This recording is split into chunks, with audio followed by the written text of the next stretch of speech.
Hello les amis, j'espère que vous allez bien. Petite capsule aujourd'hui pour vous parler du rassasiement avec les personnes, ce qu'on va appeler les mangeurs régulés, mais aussi les mangeurs contrôleurs.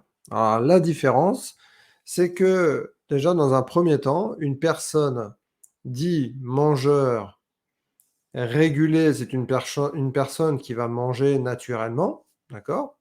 Qui va, s'arrêter à un moment donné naturellement et puis vous avez aussi les personnes, les mangeurs contrôlés. Les contrôleurs, enfin les personnes contrôlées, c'est les personnes qui vont, hem, tout mesurer, tout regarder. Quelle quantité, quel type d'aliment, est-ce que, je fais bien? Est-ce que je fais pas bien? Est-ce que ce que j'ai mangé auparavant, ils vont tout calculer. Et ces 2 points sont enfin ces 2, oui, ces 2 points sont importants sur le rassasiement. Le rassasiement, et bien, c'est un processus, complexe qui, qui met en place, tout un certain nombre de facteurs, psychophysiologiques.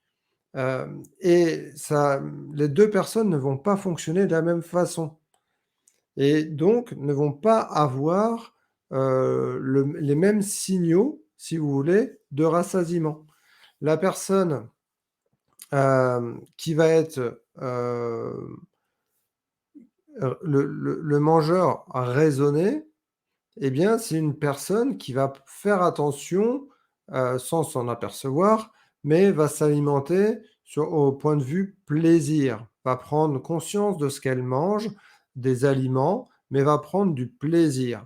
Et le rassasiement, eh bien, c'est quelque chose qui est important parce que, hem, c'est le fait de prendre, de faire attention à ces sensations, eh bien, c'est ce qui va déterminer les quantités, que vous allez ingérer.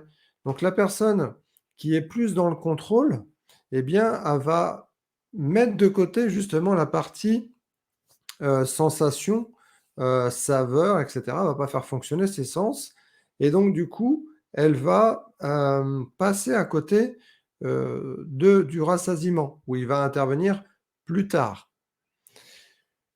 Il y a 3 facteurs à respecter pour avoir, plus rapidement, la sensation de rassasiement, c'est déjà de consommer des aliments qui vont vous faire plaisir, qui vont pouvoir procurer une sensation de plaisir. Et puis c'est aussi des aliments qui vont vous permettre, d'apporter une sensation alimentaire. Vous voyez? Donc ça, c'est important et c'est le fait de consommer ces aliments-là, eh bien, vous allez avoir un sentiment profond, aussi de sécurité, de sérénité. Donc vous voyez, ces 3 facteurs-là, eh bien, c'est pas du tout, ce que va ressentir une personne, un mangeur contrôlé et effectivement, c'est quelque chose qu'il faut travailler.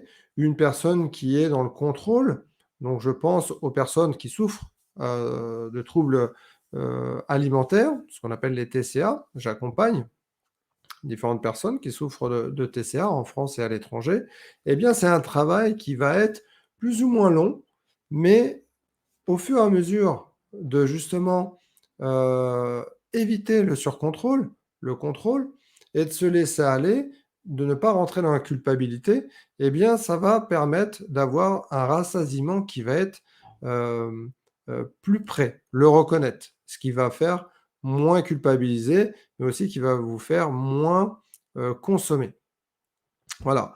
Dans le lien juste en dessous de la vidéo, je mettrai, des liens, de vidéos, de ma chaîne YouTube.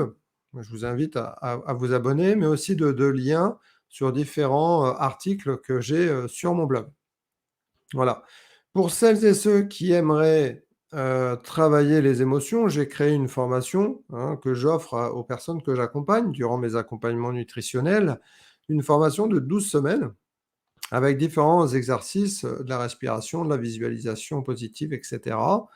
Je mettrai le lien aussi, en dessous de la vidéo. N'hésitez pas à aller voir le programme, ça ne vous engage absolument à rien, d'accord? Je vous souhaite une très belle journée et puis n'hésitez pas à liker si ça vous a plu et je vous dis à très vite. Ciao, bonne journée.